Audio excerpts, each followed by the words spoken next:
From all your waters, America, I choose the river with the magical name, Monongahela. For the river has a tale to tell, even deeper and longer than it is.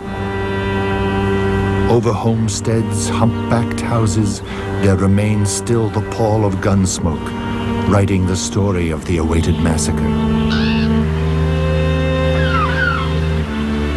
And the sooty smokestacks of Carnegie will not cover the writing of the gunsmoke, as long as the Monongahela River tells this story to its banks.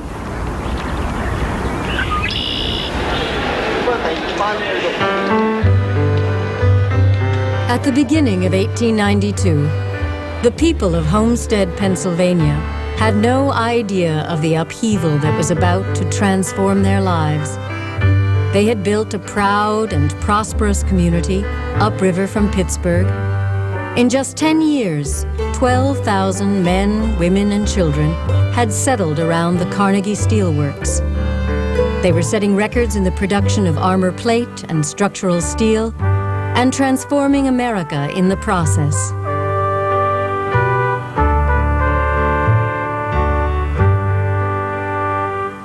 The past and present are known, and the record fills every homesteader with pride. What of the future? It is full of promise. Flanked by the greatest industrial city of the Union, with splendid railroad and water facilities, having the most extensive and varied steel mills in the country, the future growth of Homestead will undoubtedly be more rapid than its past, and before another decade, it will be the largest town in western Pennsylvania. By the end of 1892, Homestead would be known throughout the world, but not for the reasons its boosters had hoped. A fierce conflict would erupt that summer, pitting the country's most powerful labor union against its largest steelmaker. The workers' right to organize hung in the balance. The outcome would shape their lives for generations to come.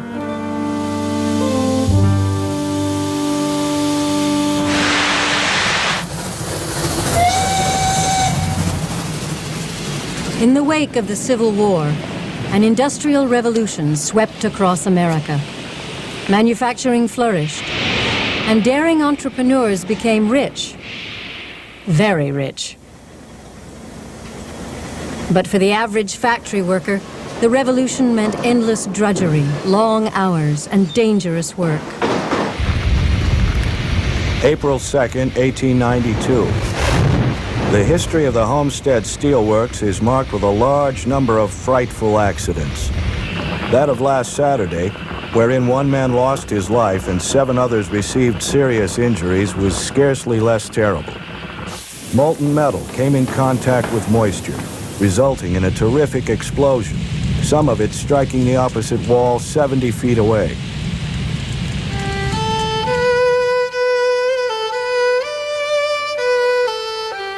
Where machines were present, death and injury were commonplace. A single slip could cost a man his life. A widow was lucky if the company picked up the cost of the funeral. Children worked, some falling victim to indifferent machines. Even 3-year-olds sometimes spent 12-hour shifts at their mother's sides. Sooty streets, open sewers, and foul air were the trademarks of many factory towns. Workers often depended on the company for housing and owed their pay to company-run stores.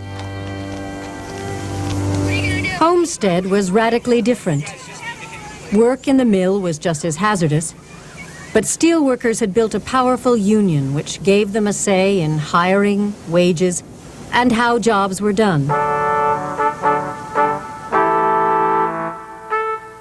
The Amalgamated Association of Iron and Steel Workers had 800 members in Homestead, all skilled craftsmen. Workers' organizations, not the company, dominated civic life. Many homesteaders owned their own houses, Their taxes were bringing lights and sidewalks to city streets.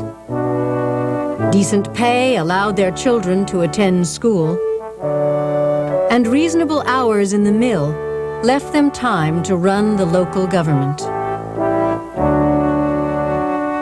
The Constitution of this country guarantees all men the right to live. But in order to live, we must keep up a continuous struggle. Homestead's elected leader was a union man, John McLuckie. He had been active in labor politics since his days as a Pennsylvania coal miner. He believed that every working man should be able to feed and house his family. McLuckie could be counted on to stick to his principles. He got his first job in steel in nearby Braddock. His employer was Andrew Carnegie, the man he would face in a bitter confrontation in 1892.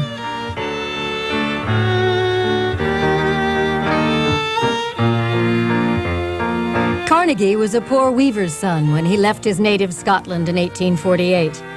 By the 1880s, he had become one of America's leading industrialists. He was among the first iron manufacturers in the country to invest in steel. A stronger and more flexible metal than iron, steel proved highly profitable. It was rapidly replacing iron in railroad, bridge, and skyscraper construction, and revolutionary new technologies made it easier to produce.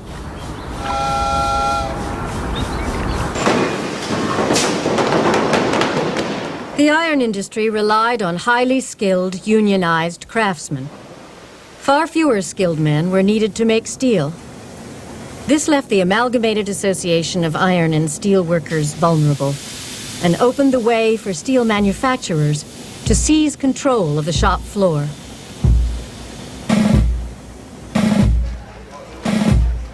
In mill after mill, workers fought back, but few succeeded. When the original owners of the Homestead Mill tried to impose a non-union contract in 1882, Homestead's workers accused them of instituting a new form of slavery. To the editors, National Labor Tribune. Just think of it, fellow workmen, living in a land where not 20 years ago we had a war against slavery, in a land where freedom and independence was proclaimed, that we would go on in our right minds and sober senses and sign away our rights as free-born American citizens. The message of the Homestead workers resonated up and down the Monongahela River Valley, and Homestead won its fight to remain a union mill. A year later, Andrew Carnegie purchased the Homestead Works and became America's biggest steel producer. With his working-class roots and his public statements on the rights of labor, Carnegie seemed just the man to oversee Homestead's workforce.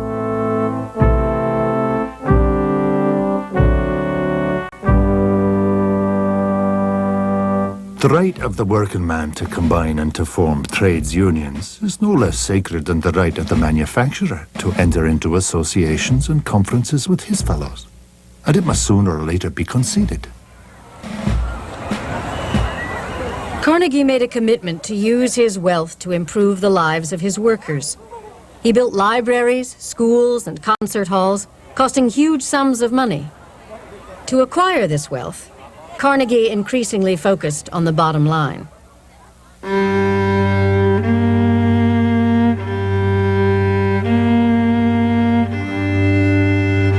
He began by eliminating most of his industrial competition. Then he drove the unions out of his mills. When unionized workers refused to yield, he hired armed guards to bring in non-union replacements. Homestead alone withstood Carnegie's assaults. In 1889, its powerful union forced the company to negotiate a 3-year contract after thousands of homesteaders confronted county deputies trying to bring non-union workers into town.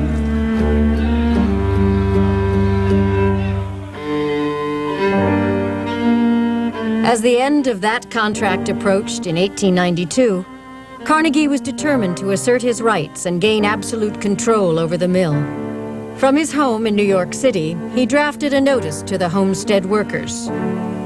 There has been forced upon this firm the question whether its works are to be run union or non-union. As the vast majority of our employees are non-union, the firm has decided that the minority must give way to the majority. These works, therefore, will be necessarily non-union after the expiration of the present agreement. Carnegie sent the notice to the company's officers in Pittsburgh, but they never showed it to the Homestead workers. Instead, they urged Carnegie to take his annual vacation in Scotland and leave the matter to the company chairman, Henry Clay Frick. Frick was a brilliant entrepreneur. He made his fortune by buying up the region's best coal fields and by building over 1,000 ovens that turned coal into coke, an essential fuel for making steel.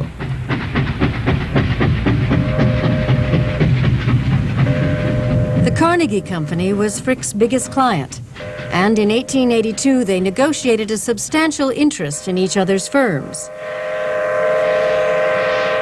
Frick was an uncompromising foe of organized labor, determined to increase profits. Carnegie chose him to run the new concern.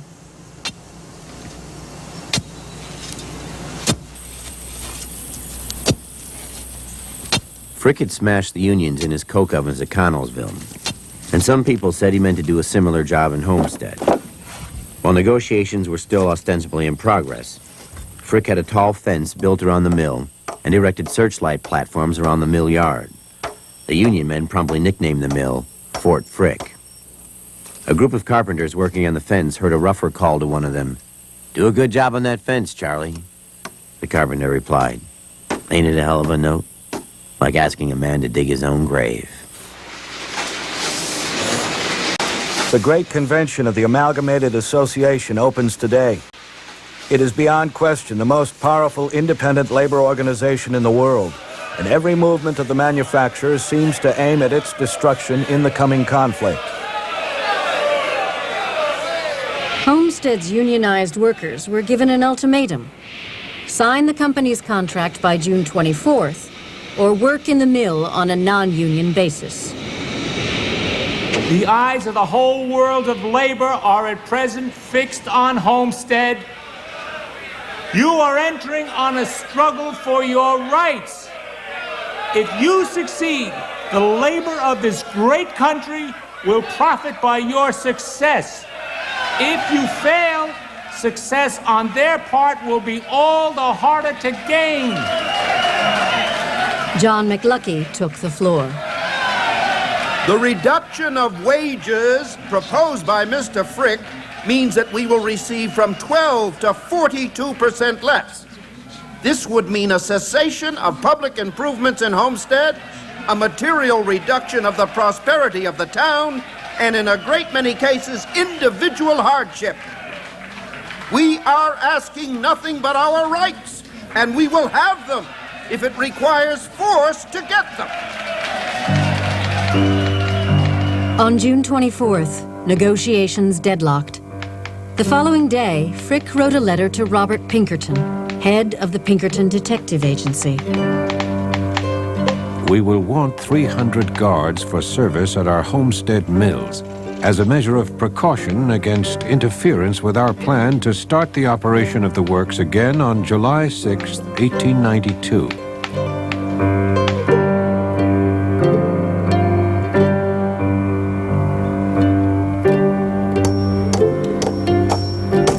The Pinkerton Agency was the most effective strike-breaking force in the country. By 1892, Pinkertons had used spies and armed guards to end over 70 labor disputes. So flagrant was their disregard for human life that 11 states had outlawed their employment. Working people feared and despised them.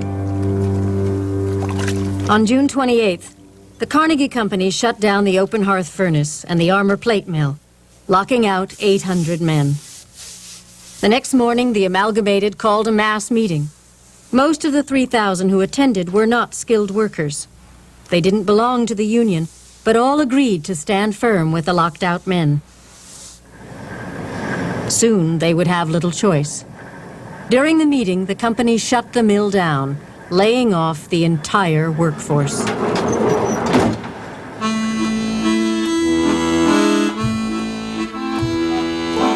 Within days, 600 of the foreign-born workers formed their own lodge of the Amalgamated. By 1892, Homestead had become home to an international working class. The expanding mill drew Slovaks, Poles, and other Eastern Europeans, just as it had their British, Irish, and German co-workers. Despite the anti-immigrant sentiments which prevailed in western Pennsylvania, skilled and unskilled, union and non-union, native and foreign-born workers cast their lot together to succeed or fail as one.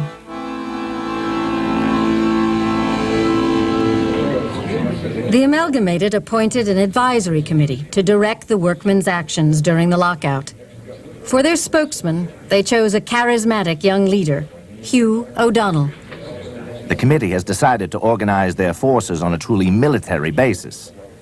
We will be in touch with every city and hamlet in the United States, and will hear the moment a train of men for the mill leaves other cities. Newspaper reporters and sketch artists converged on Homestead to see if the nation's largest steelmaker and its most militant labor union would come to blows.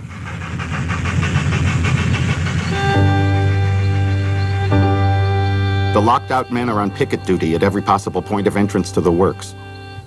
The country is thoroughly picketed and patrolled for 4 miles in every direction. No stranger is allowed to remain in town until his credentials have been proved satisfactory. We do not propose that Andrew Carnegie's representative shall bulldoze us. We have our homes in this town, our churches, our societies, and our cemeteries. We are bound to Homestead by all the ties that men hold dearest and most sacred. The Carnegie Company has imported men of all nationalities in places that are east of us, and west of us, and south of us. They never have imported a man into Homestead, and by God, they never will. A suppressed volcano exists among the American workmen. And someday, there will be an uprising that will become history.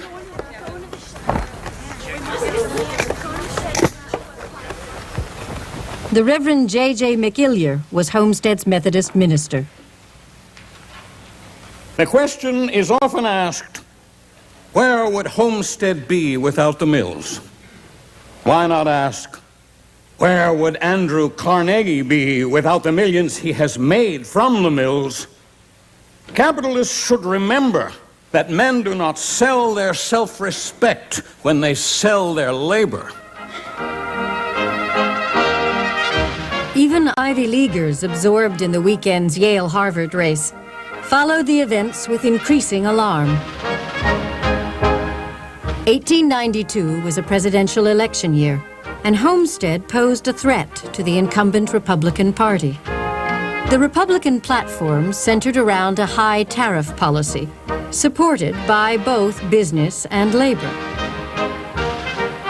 If the dispute at Homestead could not be settled to the workers' satisfaction, the party risked losing labor's vote.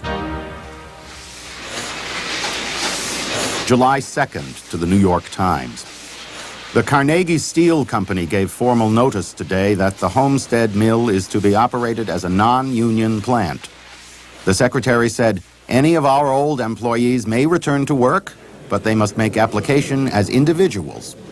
All who do not apply will be considered not to desire work, and their places will be filled by new men.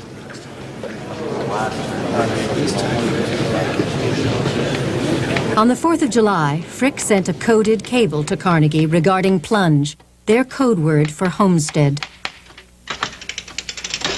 Small pond, pony, plunge, repairing pond, pony, choke, watchman, arrive, plunge, morning, board, early. The following day, Frick sent a message to the Allegheny County Jail.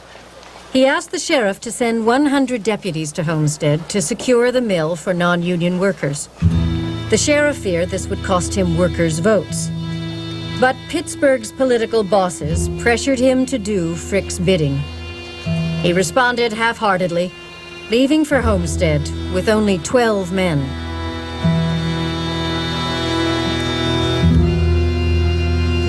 When the deputies arrived, the town appeared calm and the mill undamaged.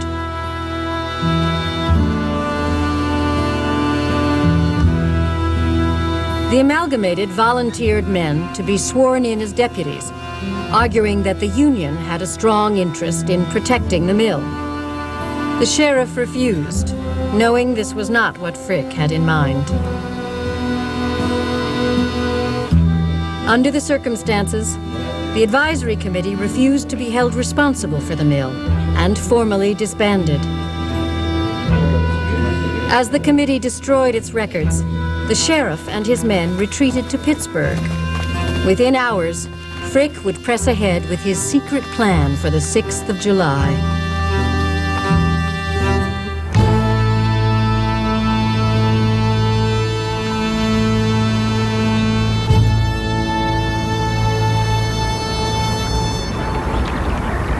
At 10 o'clock that night, Pinkerton guards from New York and Chicago boarded trains for Ohio.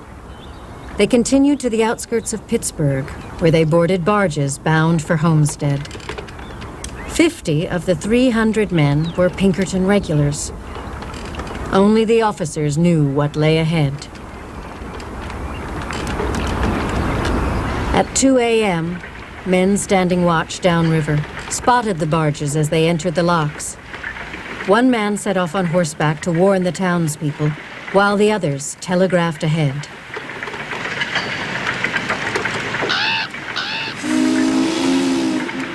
Homestead, Pennsylvania, July 6, 1892. Like the trumpet of judgment blew the steam whistle of the electric light works. It was the signal for battle, murder, and sudden death. Not one of the thousands who heard and leaped from their beds to answer its signal dreamed of how much blood was to flow in response to its call. There was no method, no leadership apparent. It was the uprising of a population. Not men alone, but women too. Women armed with clubs as they joined the throng which streamed up the tracks, picking its way with a light-footedness born of long practice over the ties. The leader of the women, a white-haired old beldam who had seen 40 strikes in her long life, strode to the front and brandished the hand billy which she always keeps about her house for just such emergencies. Clear as a bell, far above the roar of the angry crowd, came the voice of Hugh O'Donnell as, hatless and coatless, he tried to check the angry men. In God's name, my good fellows, keep back! Don't press down and force them to do murder! But the crowd surged forward. Frick's wooden fortress crumbled like paper, and hundreds rushed onto the mill site to confront the Pinkertons at the company landing.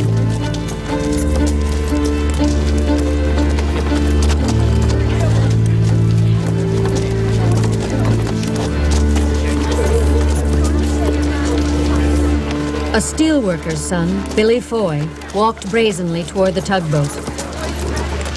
Standing on deck was the Pinkerton captain, Frederick Hinde. Now, men, we are coming ashore to guard these works, and we want to come without bloodshed. There are 300 men behind me, and you cannot stop us. Come on! And if you come over my carcass! No one knows who fired first. One bullet struck Billy Foy, another Captain Hinde. Then for the first time, the slouched hats took a hand. A row of rifles gleamed an instant from the side of the shoreward vessel, and in an instant more, a sheet of flame ran all along her clumsy hulk from stem to stern. Bad marksmanship has saved 100 lives here today. Even so, the first volley proved deadly. 2 Pinkertons and 3 steelworkers lay mortally wounded. Dozens more were injured. O'Donnell escaped with only minor injury. A bullet grazed his thumb. But the first shots dashed his hopes of making peace. The show of force from the barges had released years of pent-up rage. Women and children were forced from the mill site, and the men prepared for battle.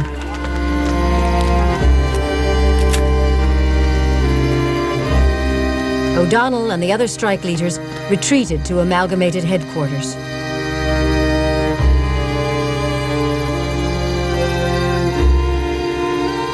With their captain down, the Pinkertons panicked.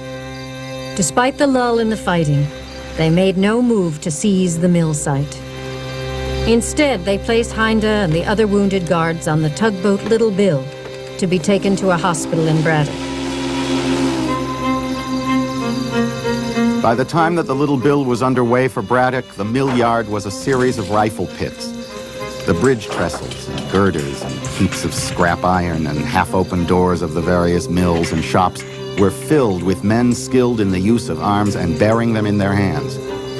Not one of them, from the smooth-faced boys who seemed to prevail in numbers to huge, mustached old steelworkers who had drawn Carnegie's pay for half their lives, had any more compunction about killing a Pinkerton than they had about stamping on a mill rat.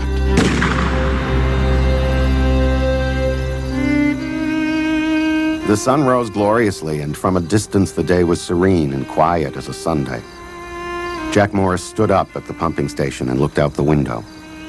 A moment later, a Pinkerton ball pierced his forehead, and he fell headlong out of the window, and 40 feet below, his bones were broken on the shore.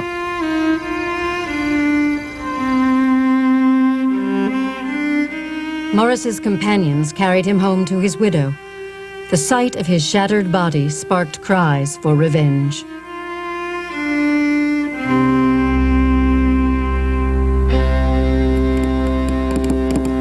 Seeing the impossibility of controlling the situation, Sheriff McCleary wired Governor Pattison, requesting assistance from the state militia.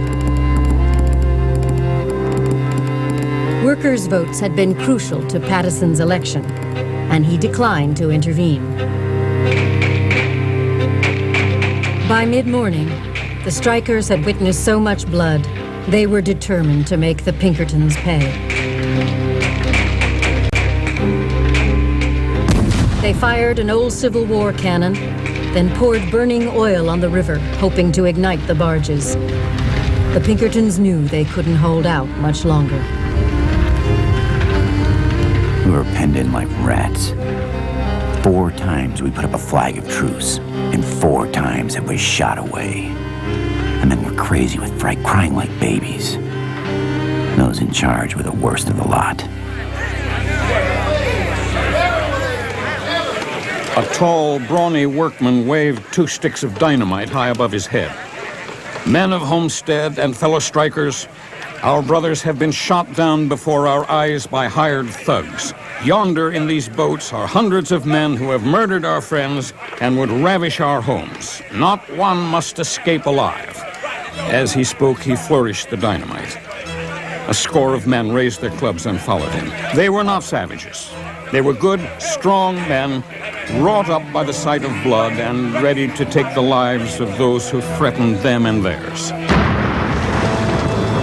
At last, the amalgamated leaders returned to the battle site. O'Donnell urged the reluctant crowd to accept a Pinkerton surrender. They agreed, but only on the condition that the guards be turned over to the sheriff and charged with murder. It was a relief to us when we saw a man coming down the banks holding up his hands to us. He told us that we had better give in, and we agreed with him. As soon as it was announced that we would surrender, the strikers came down upon us. They took our money, our traveling bags, and our watches, and then clubbed us. We were driven ashore on the march through the town with something horrible. We were clubbed at every step. Sticks, stones, and dirt were thrown at us. The women pulled us down, spat in our faces, kicked us, and tore our clothing off while the crowd jeered and cheered. Our dead and wounded were carried on litters, and they were maltreated as well as the rest of us. I don't know how we ever managed to climb that hill and get into the jail. But it was a relief when we finally reached there. More dead than alive. After a decade of Pinkerton victories, ordinary people had finally evened the score. But 10 men lay dying, and the outcome of the strike was as uncertain as ever. The forces of the 19th century are capital and labor. United, they transform the desert into a garden.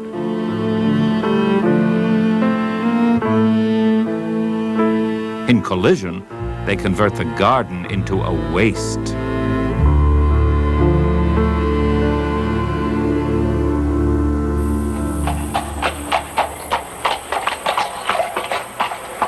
There was no celebrating in Homestead the day after the battle. Everyone expected more Pinkertons to arrive. McLucky closed the saloons, and the townspeople remained armed and vigilant as they buried their dead.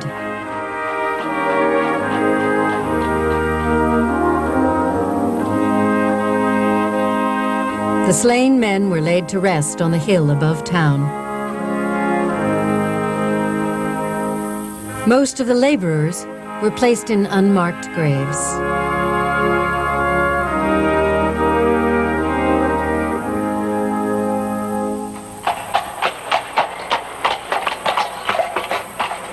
Jack Morris had been a member of the International Order of Oddfellows. He was buried in the Society's plot. Reverend McIllier gave the eulogy. This town has been bathed in blood and tears, and it was all brought on by that one man, Carnegie's manager. He was the only man with little enough blood to do it. There is no more sensibility in that man than there is in a toad. Of what use can combinations of capital and trust be without the broad shoulders and horny hands of the toilers? These are the bone and sinew of the land. These are they that make its wealth and give it its prosperity.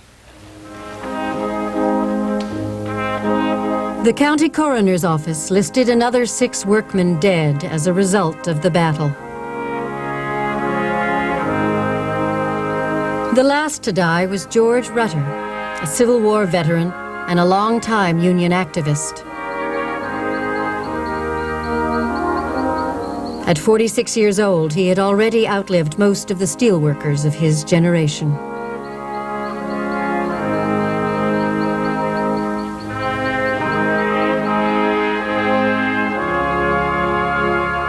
There were 3 confirmed Pinkerton deaths, but the papers reported that a 4th man committed suicide as a result of his experiences on the 6th of July.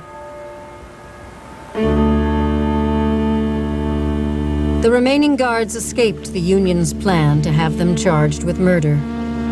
The sheriff gave in to political pressure and put them on an eastbound train in the early morning hours of July 7th.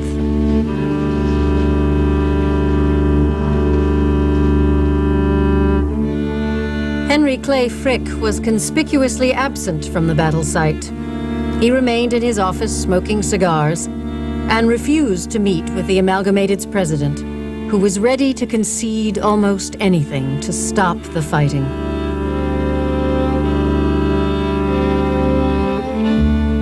When Carnegie learned of the battle, he wired Frick from Scotland. All anxiety gone since you stand firm. Never employ one of these rioters. Let grass grow over the works.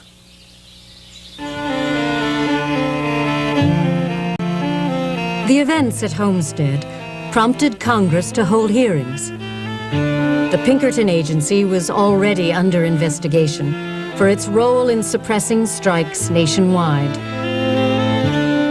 As Congress convened its hearings on Homestead, Pinkertons were battling workers once again in the Idaho mining town of Coeur d'Alene.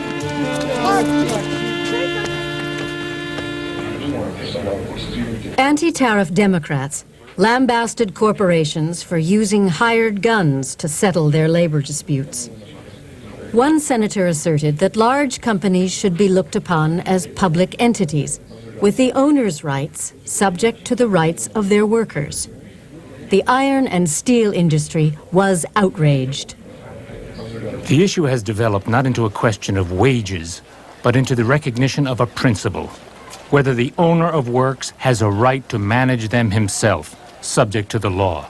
There is no greater or more arrogant tyrant than organized labor when it is powerful enough to enforce its decrees.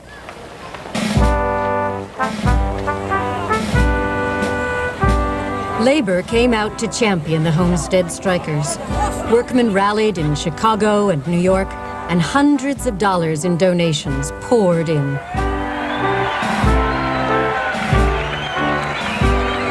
$4,500 workers at Carnegie's mills in Pittsburgh, Duquesne, and Beaver Falls struck in sympathy with the locked-out men.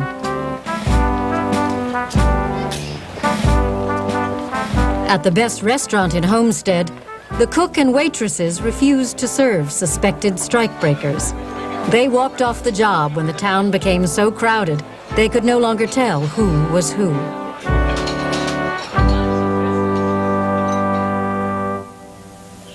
Andrew Carnegie confined himself to the remote fishing lodge he had rented for $2,000 a week. When the press finally located him, he had little to say. I must positively decline to enter into any discussion of the case. The news grieved me more than I can tell you. It came upon me like a thunderbolt in a clear sky.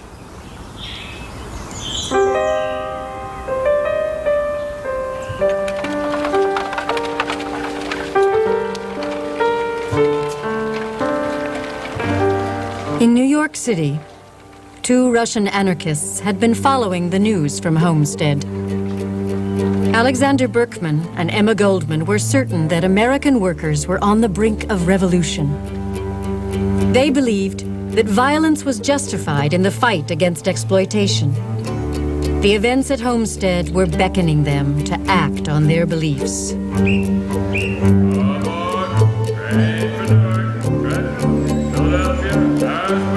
Just days after the battle, Berkman boarded a train for Pittsburgh. Goldman stayed behind. His face bent low to mine, and he whispered, "Comrade, you will be with me to the last. You will proclaim that I gave what was dearest to me for an ideal, for the great, suffering people." Berkman had only $15 in his pocket. Within the week, Goldman would wire him another $20 to purchase a new suit and a gun. The country looks young and alluring in the early morning sunshine. But my thoughts are busy with Homestead. The removal of a tyrant is not merely justifiable, it is the highest duty of every revolutionist. Human life is indeed sacred and inviolate, but the killing of a tyrant, of an enemy of the people, is in no way to be considered as the taking of a life.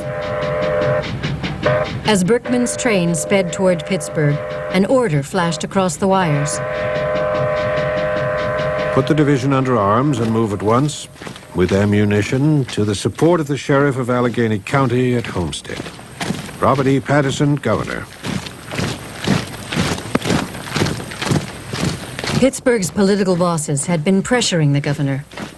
Given the sheriff's failure to gain control of the mill, Patterson agreed to call out the state militia. The amalgamated and the local government had continued to patrol the town and maintain order after the battle, even going so far as to repair Frick's fence. But they were not prepared for the arrival of troops. You must show the world that you desire to maintain the peace, along with your rights. Welcome the soldiers. They are our friends. Don't you believe it, man? They are coming here because that damn murderer Frick wants them. We have made the damn company rich, and now they send the soldiers here to shoot us down like the Pinkerton thugs have tried to. There is a good deal of truth in what the brother before me said. I'm afraid it's bad to let them in. The Blacklegs might be hiding in the rear. But then again, you can't stand up against them. They are not Pinkertons. And we can't fight the government of Pennsylvania.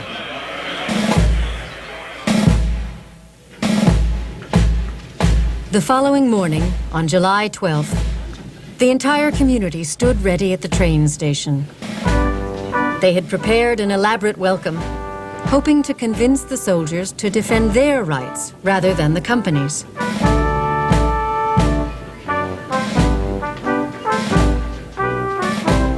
Hours later, General Snowden and 8,000 troops finally appeared, but not as expected. Avoiding the Homestead station, the soldiers debarked outside of town, marched in on foot, and immediately surrounded the mill. With the troops in town, the Carnegie Company was able to begin operations. Managers and clerks pitched in from the start. Bunkhouses and canteens were built for the new workforce. With few exceptions, former employees were not among the new hires. Mr. Carnegie may be able to get non-union laborers, but without rollers, heaters, shearers, cutters, and other skilled workmen, the mills cannot start. And it is this class of men who will hold out to the last. Contrary to O'Donnell's prediction, on July 15th, smoke could be seen rising from the Homestead mill for the first time since the lockout. Thanks to the mill's high degree of mechanization, the new unskilled workforce was producing steel.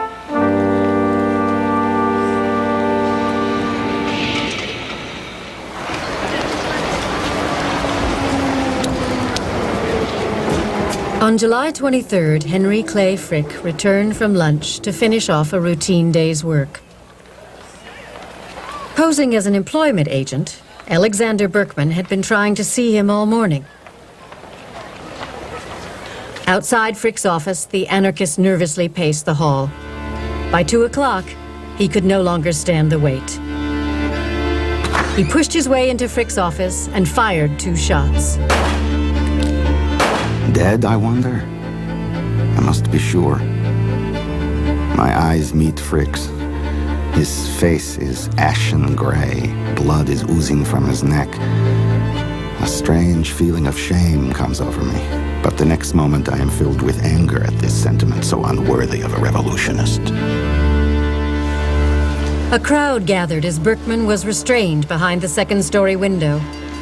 When the doctors arrived, Frick refused anesthesia in order to help them locate and remove the bullets. Then he signed some letters before leaving for home. The attempt on Frick's life shocked the nation. But the man himself remained unshaken. I do not think I shall die. But whether I do or not, the company will pursue the same policy, and it will win. 3 cheers for the man who shot Frick! Private W.L. Imes, a young militiaman stationed in Homestead, applauded Berkman's act. His commanding officer did not tolerate his candor. Imes was strung up by the thumbs until he lost consciousness, then drummed out of town with his head shaved.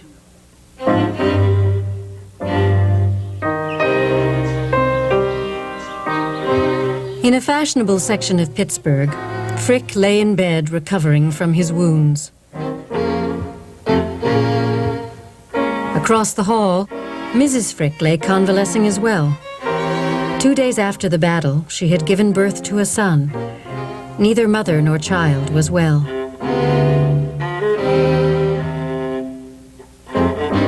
Despite his doctor's orders to rest, Frick continued to attend to company business and to personally supervise the situation in Homestead.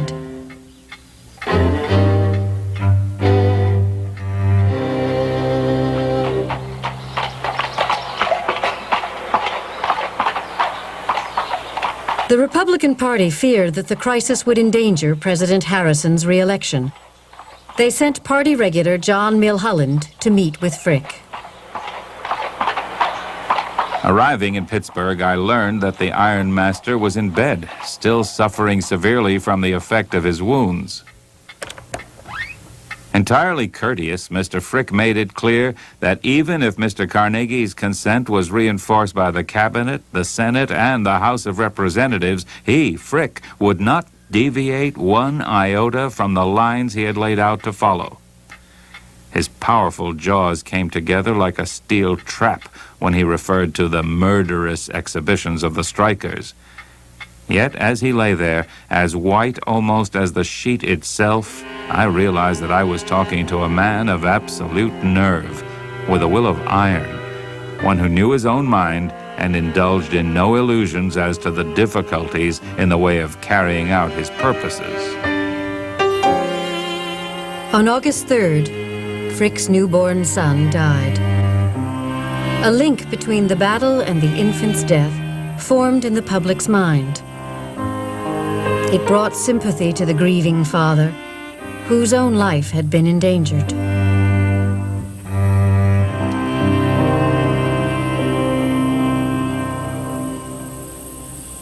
The Amalgamated denounced Berkman.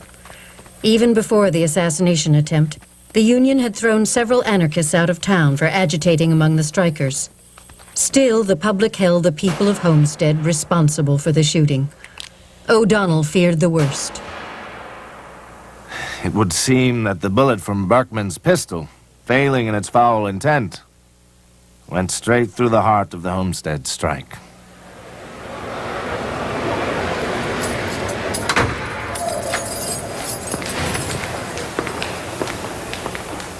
The strikers were also facing a legal assault. The company had had warrants issued for McLucky, O'Donnell, and 5 other men, charging them with the murders of 2 Pinkerton guards during the battle on July 6th. McLucky, who had worked hard to keep Homestead sober, surrendered at the courthouse in a state of drunken bravado. He was locked up, and bail was set at $10,000, severely straining the Union's resources.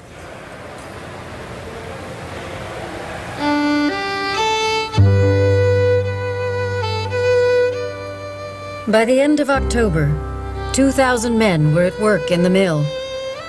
200 of them were former employees.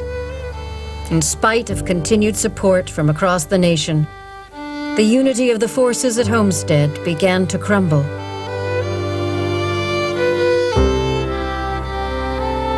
During the first week of November, many of the non-unionized mechanics deserted the Amalgamated.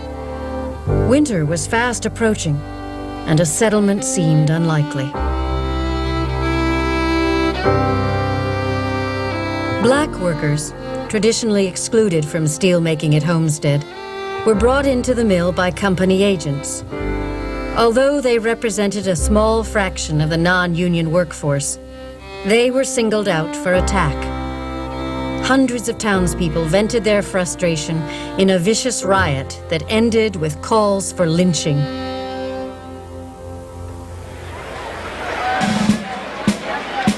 On November 8th, Americans went to the polls and voted for the Democratic challenger, Grover Cleveland. As the Republicans had feared, President Harrison and his high tariff policy were defeated.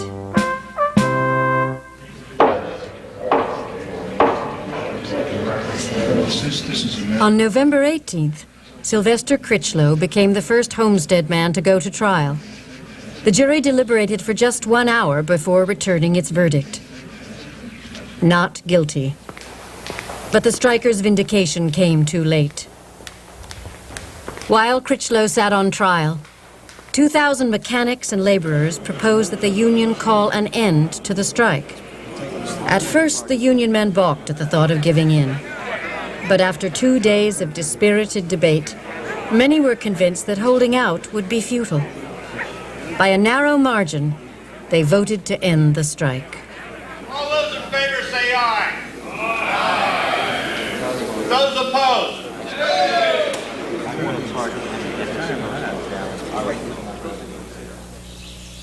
Strike declared off yesterday. Our victory is now complete and most gratifying. Life worth living again. The first happy morning since July.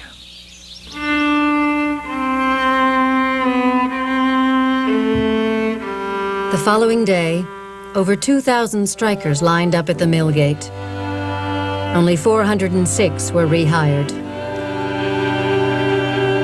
The strike organizers were barred from working in the mill, and the company circulated a blacklist that kept them out of the industry nationwide.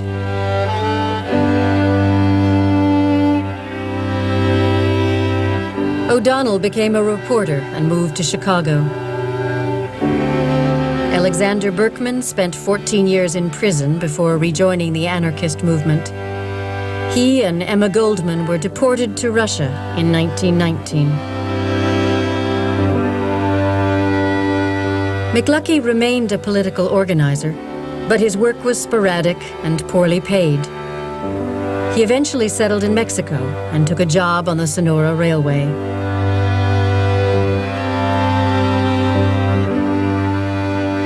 By the close of 1892, the Amalgamated had lost its jurisdiction in all the Carnegie mills. A decade later, the Union had been driven from every major steel plant in the nation. Unionism in the steel industry had been crushed at Homestead.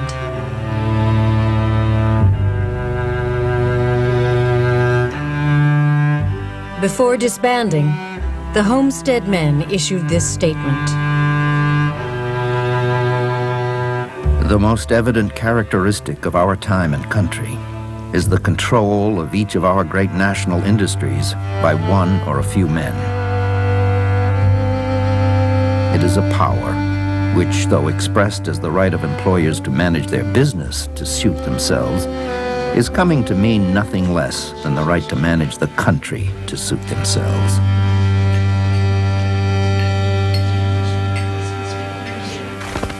In the year following the battle, 10 more states enacted laws banning the use of private armies. Businesses increasingly relied on state militias to quell their labor disputes. Long after his retirement, Frick continued to defend his role in the strike. The demands of modern life called for such work as ours. And if we had not met the demands, others would have done so. Even without us, the steel industry of the country would have been just as great as it is, though men would have used other names in speaking of its leaders. Homestead haunted Andrew Carnegie to the end of his days. He had built himself a reputation as a friend of the working man, but he could not wash his hands of the blood spilt on July 6th. He would return to Homestead in 1898 to present the town with a library. His employees, who worked 12-hour days, 7 days a week, found little time to use it.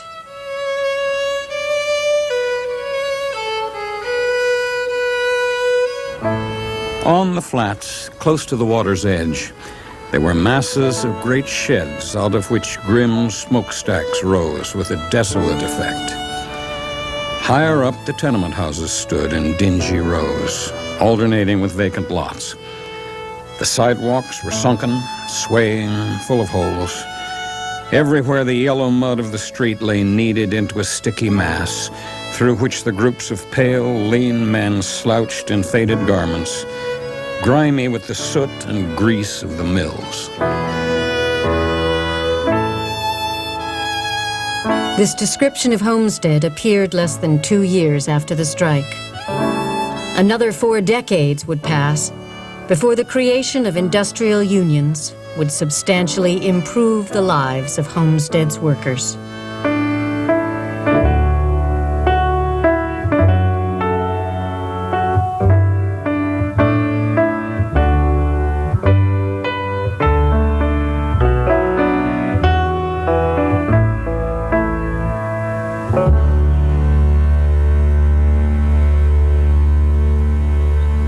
But oh, it was awful that day at the homestead. when the river ran red on its way to the sea, when brave men were falling and women were weeping, and riot was king of the land of the free.